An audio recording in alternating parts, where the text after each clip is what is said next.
मुंबईच्या चकचकीत रस्त्यांशी आणि आकाशाला भिडणाऱ्या गगनचुंबी इमारतीची आजची बातमी जोडलेली आहे. आपण ज्या आरामदायी घरात राहतो, ज्या आलिशान ऑफिसेसमध्ये काम करतो, ती उभी करणाऱ्या बांधकाम कामगारांवर आज स्वतःच्या हक्कासाठी मुंबईच्या रस्त्यांवर उतरण्याची वेळ आली आहे.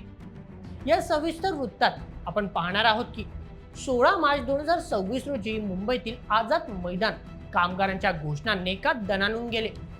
अचानक राज्याच्या कानाकोपऱ्यातून हजारो कामगार मुंबईत का धडकले.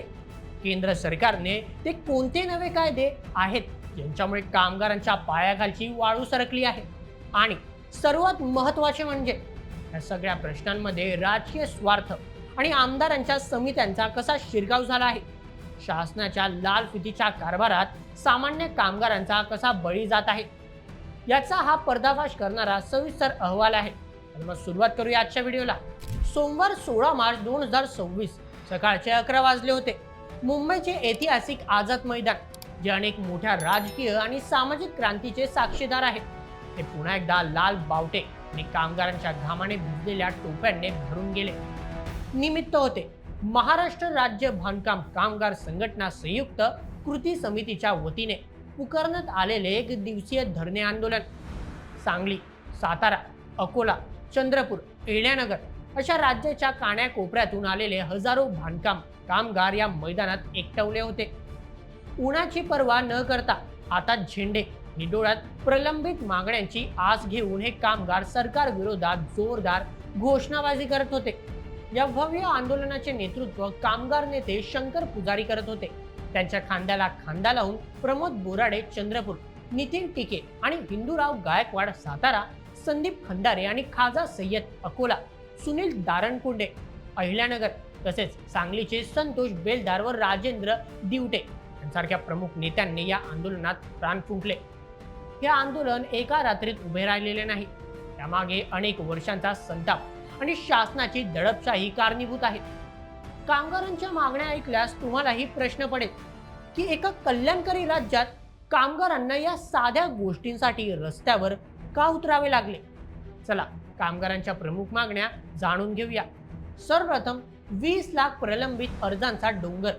गेल्या तब्बल एका वर्षापासून बांधकाम कामगारांचे कल्याणकारी मंडळाकडे आलेले किमान 20 लाख अर्ज धुळख्यात पडून आहे. शासनाने हे अर्ज त्वरित मंजूर करावेत अशी प्रमुख मागणी आहे. द्वितीय, लोकसेवा हक्क हमी कायदा. कामगारांच्या योजना वेळेत मिळाव्यात यासाठी लोकसेवा हक्क हमी कायद्याची म्हणजेच right to public service act तात्काळ आणि कठोर अंमलबजावणी व्हावी. तृतीय, शिक्षण आणि आरोग्याची हेळसांड. कामगारांच्या पाल्यांना मिळणारे शैक्षणिक अर्थसहाय्य विनाअट मिळावे. तसेच कामगारांच्या पत्नीसाठी प्रसूती आणि शस्त्रक्रियेचे जे आर्थिक लाभ मिळत होते ते अचानक बंद करण्यात आले आहे, ते पूर्ववत सुरू करावे. चौथं, पेन्शनमधील जाचक-अटी. आयुष्यभर राबून जेव्हा कामगार म्हातारा होतो तेव्हा त्याला पेन्शन मिळणे हा त्याचा हक्क आहे. पण सरकारने यात अशा जाचक अटी टाकल्या आहेत की कामगारांना पेन्शन मिळणे अशक्य झाले आहे. या अटी तात्काळ रद्द कराव्यात. पाचवं, हक्काचे घर. इतरांसाठी महाल बांधणाऱ्या प्रत्यक्ष बांधकाम कामगाराला स्वतःचे हक्काचे घरकुल बांधून द्यावे. आता वळूया या बातमीच्या सर्वात महत्त्वाच्या आणि मसालेदार भागाकडे. तर राजकारण कुठे दडले. आंदोलनात शंकर पुजारी यांनी एक अत्यंत गंभीर आरोप केला. केंद्र सरकारने कामगारांच्या हक्काचे संरक्षण करणारे जुने कायदे मोडीत काढून 4 नव्या श्रम संहिता म्हणजेच लेबर कोड्स लागू करण्याचा घाट घातला आहे. सोप्या भाषेत सांगायचे तर कामगारांचा जो मूळ कायदा होता तोच रद्द केला जात आहे. धक्कादायक बाब म्हणजे महाराष्ट्रातील सध्याच्या राज्य सरकारने केंद्राच्या या निर्णयाला गप्प गुमान मंजुरी दिली आहे.